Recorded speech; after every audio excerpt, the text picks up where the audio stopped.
예수께서 성전에서 나가실 때에 제자 중 하나가 이르되 선생님이여 보소서, 이 돌들이 어떠하며 이 건물들이 어떠하니까.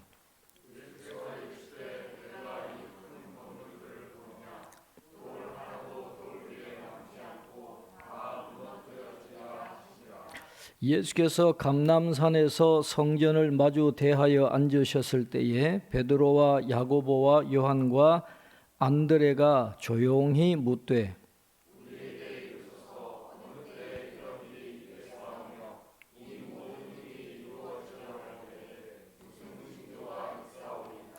예수께서 이르시되 너희가 사람의 미혹을 받지 않도록 주의하라.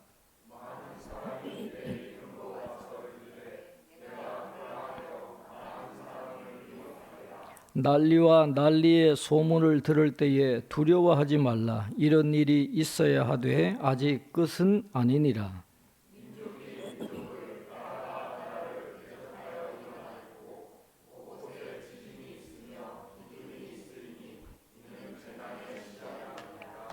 아멘.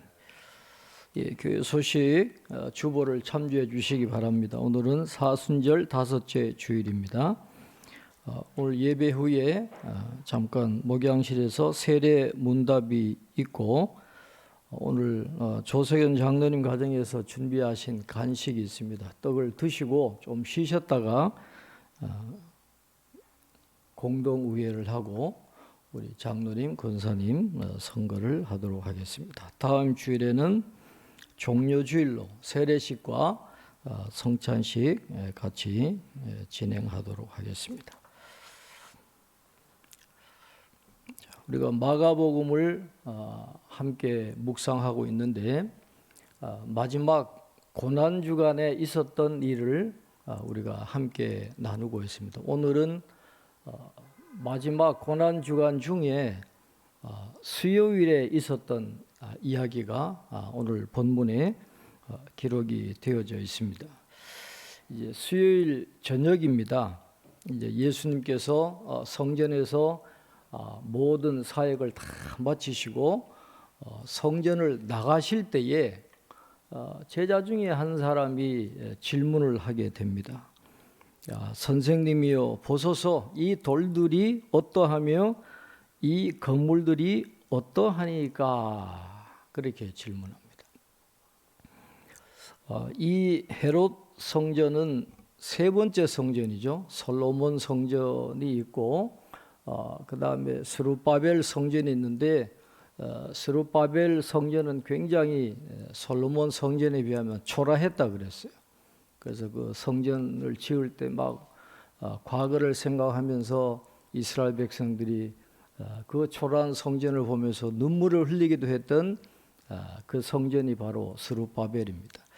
이 헤롯 대왕이 유대인들의 환심을 사기 위해서 이 성전을 2배로 키웁니다.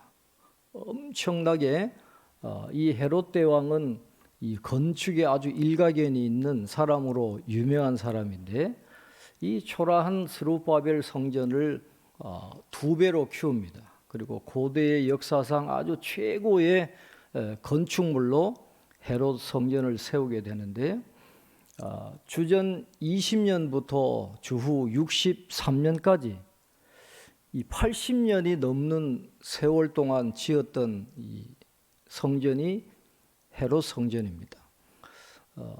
지금 스페인에 짓고 있는 성 파밀리아 성당인가요? 그게 지금 몇백 년 짓고 있다고 그러죠. 어마어마하죠. 헤롯 성전도 그 당시에는 뭐 상상도 못할 막대한 돈을 들여가지고 엄청난 성전을 지었습니다. 예루살렘 도시의 6분의 1이 성전이었어요. 그러면 지금 우리 서울의 6분의 1이 성전이었다고 한번 생각해 보십시오. 이게 굉장한 그런 건물이잖아요. 그러니까 제자들이 감탄하면서 이 돌들이 어떻게 되겠습니까? 이 성전이, 이 좋은 돌들이 어떠합니까? 예수님의 그 생각을 한번 물어본 거예요. 유대인들에게 이 성전은 굉장한 이 자긍심과 자부심의 그런 대상이었기 때문에 예수님도 그런 생각을 하고 계신지 궁금한 거죠. 그러니까 이 성전에 대해서 질문을 하게 됩니다. 그러니까 예수님이 말씀하십니다. 2절에 아주 충격적인 말씀을 하시죠. 예수께서 이르시되 내가 이 큰 건물들을 보느냐 돌 하나도 돌 위에 남지 않고 다 무너뜨려지리라 하시니라. 이 유대인들이 굉장히 자랑스럽게 생각하는 이 예루살렘 성전입니다. 80년 이상 지어가지고 예수님 당시에는 계속 짓고 있던 것이죠. 이 크고 화려한 성전을 예수님이 막 감탄하실 줄 알았더니 돌 위에 돌 하나도 남지 않고 이 건물이 다 무너지리라. 예언을 하시잖아요. 예언은 이루어져야 예언이 참된 거기 때문에 예언을 한다라고 하는 것은 굉장히 부담스러운 일인데 예수님은 단호하게 예언하십니다. 이 돌 위에 돌 하나도 남지 않고 다 무너질 날이 올 것이다. 그렇게 예수님이 예언을 하고 계신 것이죠. 우리가 잘 아시는 대로 이 성전이 무너지는 것은 영적인 그런 교훈을 우리에게 줍니다. 이사야서 40장에 말씀한 것처럼 모든 육체는 풀이요 그의 모든 아름다움은 들의 꽃과 같으니, 이 성전이 아무리 화려해도 하나님이 그 안에 계시지 않으면 그 건물 자체는 무너질 수밖에 없다는 거예요. 세상의 영광은 풀의 꽃과 같아가지고 언젠가는 다 무너지게 될 것이다. 그렇게 이야기합니다. 어느 목사님은 이런 내용을 이야기할 때 우리 올림픽 대로를 한번 쭉 달려보라는 거예요. 올림픽 대로를 쭉 달려보면 옛날에 지어진 아파트들 다 있잖아요. 그 회사들이 지금 남아있냐라는 거예요. 다 사라지고 없어요. 한때 뭐 아파트 세우고 굉장한 그런 회사들이 지금은 다 없어졌어요. 세상 영광은 다 그렇게 무너질 수밖에 없다라고 하는 그런 영적인 교훈을 우리에게 주는 말씀이기도 하고, 이건 예언이라 그랬잖아요. 예수님의 예언입니다. 이 예언이 언제 이루어집니까? 주 70년에 로마가 예루살렘을 무너뜨리고 이 성전을 완전히 무너뜨릴 때 이 예언이 완전히 성취되잖아요. 이 로마 군인들이 예루살렘을 포위하고 오래 고생했거든요. 그러니까 이 예루살렘을 무너뜨릴 때 화가 굉장히 많이 났어요. 그래서 들어가서 완전 초토화시켜 버립니다. 완전 예루살렘을 뭐 불태우고 다 그냥 성전도 무너뜨리는데, 로마 군인들이 그 성전 벽에 혹시 금이 들어 있을까 해가지고 그 금을 하나라도 다 캐내기 위해서 성전의 기초석까지 싹 다 둘러 엎었다 그래요. 화도 났지만은 그 황금이 얼마나 많이 들었는지 그거 하나라도 캐내려고 로마 군인들이 완전히 이 기초석부터 다 뒤집어 엎은 거예요. 돌 위에 돌 하나도 남지 않고 로마 군인들이 다 무너뜨리는 이러한 일들이 실제로 주후 70년에 예수님이 말씀하신 그대로 예언이 이루어졌다라고 하는 것을 역사가 우리에게 가르쳐 주고 있습니다. 그리고 이 예언은 주후 70년에 예루살렘 성전이 무너지는 것을 예언할 뿐만 아니라 마지막 종말의 날에, 이 세상 마지막 날에 일어날 일들을 예언하신 것으로 그렇게 이해를 할 수가 있게 되는 것이죠. 오늘 1절에 예수님께서 성전을 나가실 때에 그랬잖아요. 이 예수님께서 성전을 나가실 때에 이 말씀하고 예수님이 어디로 가십니까? 감람산으로 가시잖아요.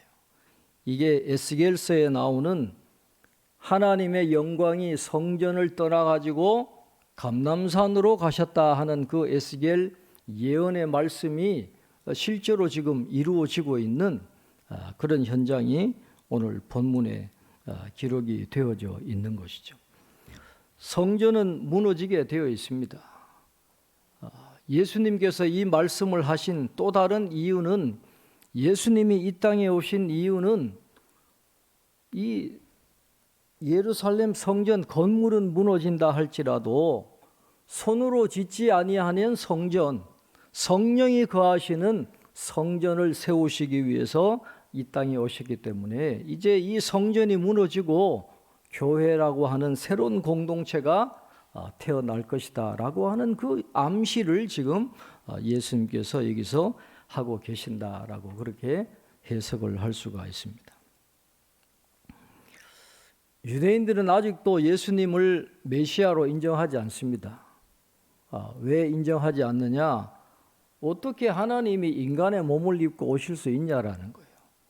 그 거룩하신 하나님이 어떻게 이 인간의 몸을 입고 오실 수 있냐? 말도 안 되는 소리 하지 마라. 그래서 예수님을 메시아로 인정하지 않아요. 그 다음에 유대인들이 믿고 있는 메시아는 어떤 메시아냐? 메시아가 오시면 무너진 성전을 다시 세울 거다. 아직까지도 유대인들은 예루살렘 성전에 집착합니다. 지금은 그냥 통곡이벽 그밖에 없잖아요.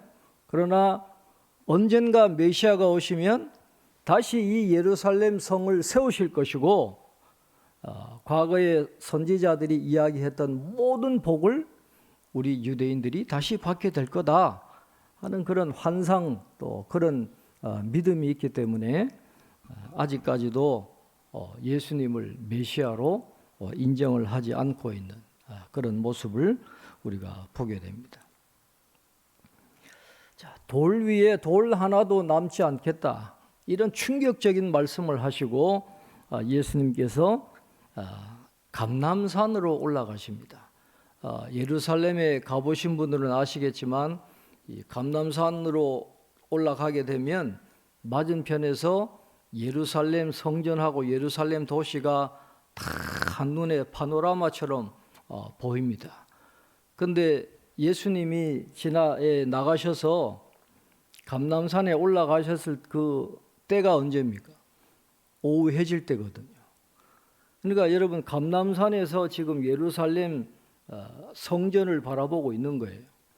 뒤에 이 황혼의 햇빛, 해가 지면서 그 붉은 빛이 예루살렘 성을 비추는 그런 장면입니다. 그러니까 이것보다도 이 마지막 날에 대해서 이야기할 가장 좋은 배경이 지금 형성되어 있는 거예요. 해가 지는 그때에 감람산에서 예루살렘 성전을 바라보고 있는 그런 장면입니다. 그때 네 제자가 조용하게 예수님께 물었다 그랬어요.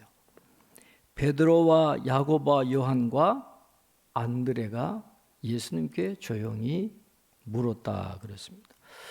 보통 베드로와 야고보와 요한이 지금 제자들 중에 선두 그룹이잖아요. 예수님도 항상 이 세 명만 데리고 다니는데 여기에는 안드레까지 포함됩니다. 그러니까 예수님으로부터 맨 처음에 제자로 부르심 받았던 이 네 명, 베드로와 야고보와 요한과 안드레가 예수님께 조용하게 묻습니다. 예수님, 어느 때에 그런 일이 일어나겠습니까?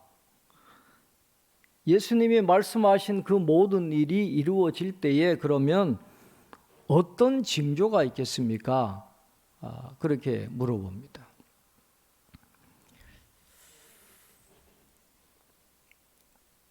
이 질문은 아마 이 네 명의 제자들의 그런 궁금증을 대변하기보다도 요즘 모든 사람들이 아마 궁금하게 여기는 그런 문제인 것 같아요.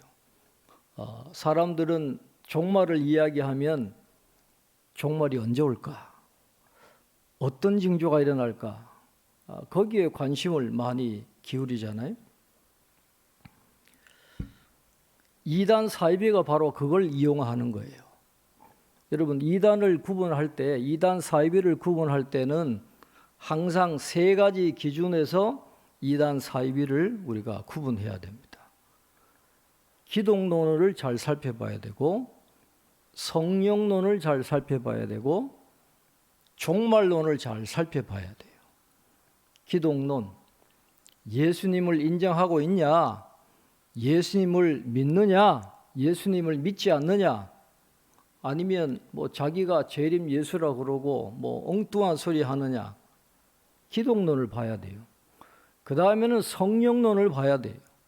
성령을 단순히 그냥 어떤 힘이라고 하는, 능력이라고 하는, 자기가 무슨 종 부리듯이 부릴 수 있는 그런 존재로 생각하느냐, 아니면 성령을 인격으로 삼위일체 한 분으로 모시느냐, 그걸 보면 되고, 종말론을 보면 됩니다.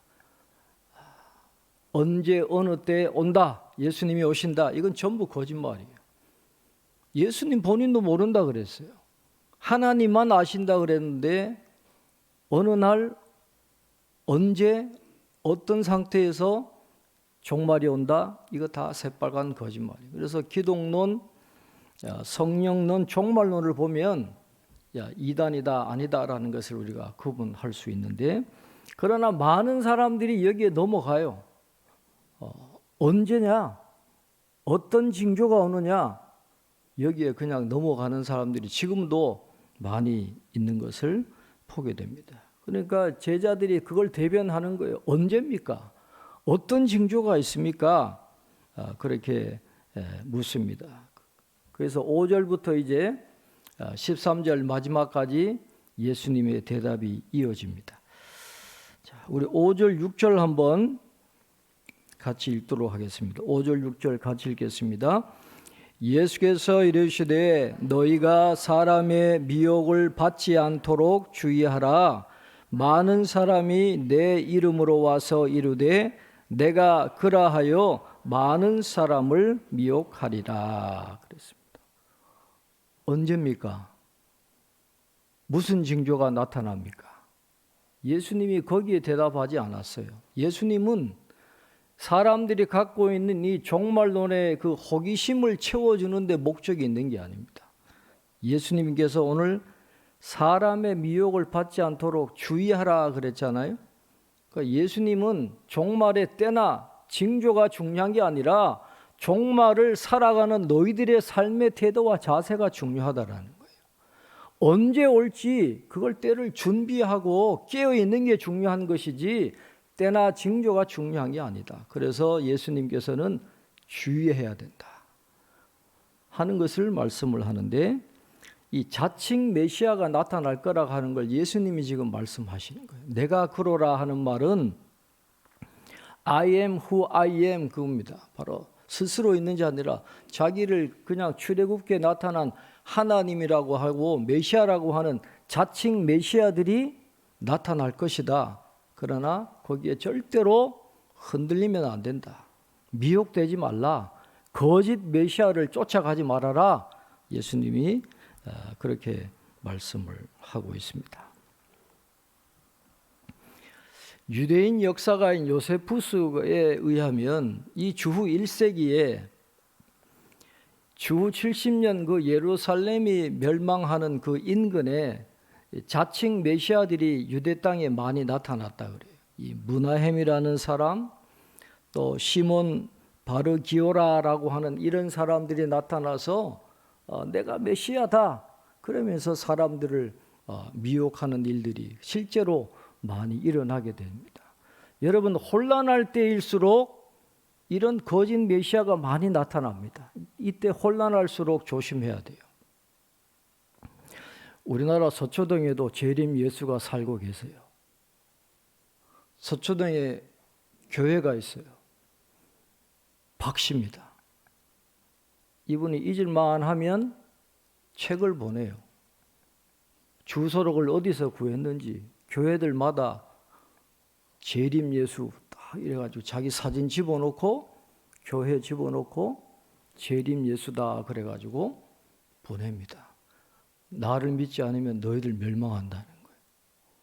그러면서 그렇게 책을 두껍게 기록해가지고 교회들에 보내요. 우리나라에 재림 예수가 여러분 몇 분 돼요. 유튜브에도 재림 예수라고 그러니까 막 몇 억씩 갖다 바치고 기가 막힌 일들이 지금도 여러분 일어나고 있어요. 신천지에서 계속 뭘 보내요. 목사님들 회개하지 않으면 지옥 갑니다. 계속해서 우편으로 보내고 여기 몰래 와가지고 요 문 밑에다가 문서를 싹 밀어놓고 도망가고 이러거든요. 계속 신천지를 통하지 않으면 안 된다. 구원 못 받는다. 그 다음에 요 하나님의 교회라는 데 있잖아요. 이게 옛날에는 안상홍 정인회라는 이름이었어요. 안상홍 정인회입니다. 이 아버지 하나님, 그 부인이 어머니 하나님이에요. 그러니까 요즘에 돌아다니면 걔들이 전도지를 줘요. 6월절을 지켜야 된다. 지금 고난주간이잖아요. 곧 다가오잖아요. 6월절 식사 이러니까 6월절을 지켜야 구원받는다. 여러분들 6월절 지켜야 됩니다.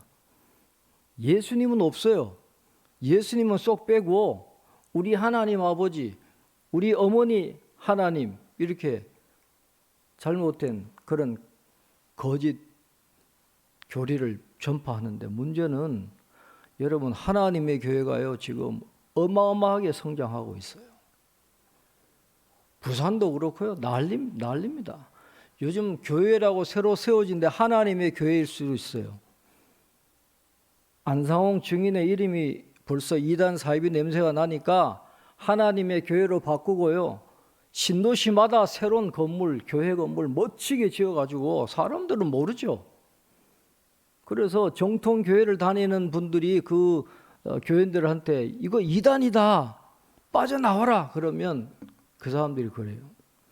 법조인도 많고 교수도 많고 부자도 많고 굉장히 교인들이 많아요.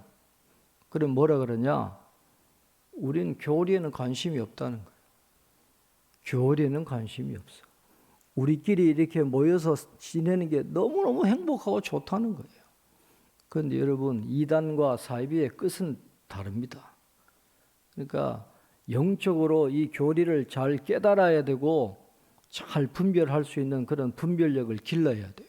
그러니까 예수님께서 그런 상황을 보시고 절대로 메시아라 자칭 메시아라 하는 사람들 따라가지 마라. 주의하라. 왜냐? 깨어있지 않으면 그냥 넘어가는 거예요. 그러니까 이 거짓 메시아를 주의하라. 그렇게 말씀을 하고 있습니다. 그 다음에 또 뭘 말씀하십니까? 우리 7절, 8절 우리 한번 같이 읽겠습니다. 7절, 8절입니다. 난리와 난리의 소문을 들을 때에 두려워하지 말라. 이런 일이 있어야 하되 아직 끝은 아니니라. 민족이 민족을 나라가 나라를 대적하여 일어나겠고 곳곳에 지진이 있으며 기근이 있으리니 이는 재난의 시작이니라. 아멘. 요즘 지금을 말씀하신 것 같지 않아요? 난리와 난리가 일어나고 전쟁이 일어나고 지진이 일어나고 기근이 일어나고 지금 뭐 전염병, 전쟁, 이 기후재앙 꼭 지금을 말씀하시는 것 같아요. 그런데 여러분 이 묵시문학이잖아요. 이게 종말을 이야기하는 이 묵시문학이라고 하는 이 장르는요. 현실을 배경으로 하고 있어요. 역사적인 현실 안에서 이 묵시문학이 탄생하는 겁니다. 그러니까 이 묵시문학이 탄생하는 배경은 굉장히 혼란한 역사적 현실을 이게 여러분 공한 이야기가 아니에요. 구체적인 역사 속에서 이 묵시문학이 나오는 거예요. 그러니까 예수님께서 주후 70년의 일을 미리 내다보시고 이 말씀을 하시고 또 마지막 종말에 있어야 될 그 사건을 바라보시면서 말씀하신 이것은 역사 속에 일어날 사건이에요. 허황된 이야기가 아닙니다. 지금 이 세상에 벌어지는 일들도 그 과정 중에 있고 특별히 예수님께서 말씀하신 주후 70년까지 그 역사를 쭉 보면은 이 사건들이 다 일어났었어요. 그대로 일어났습니다. 네로 황제가 죽고 난 다음에 황제가 4명이 생겼어요. 그렇게 복잡했습니다. 로마가 그렇게 1세기 중반에 로마가 굉장히 혼란했어요.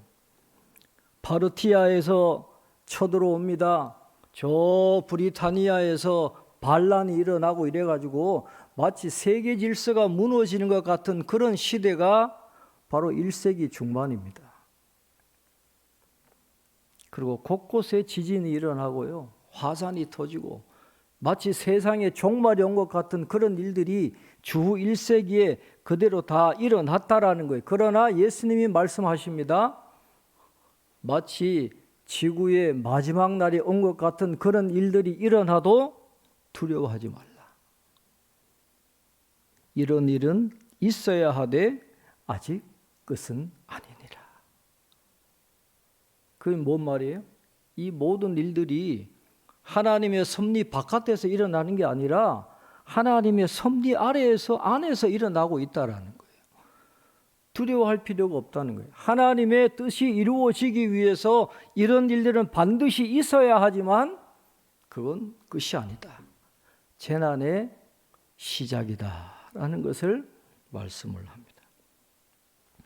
그런데 이 재난의 시작이다 할 때 이 재난이라고 하는 단어를 이 오딘이라는 헬라어를 썼거든요. 이 오딘이라고 하는 헬라어는 해산의 고통을 이야기합니다.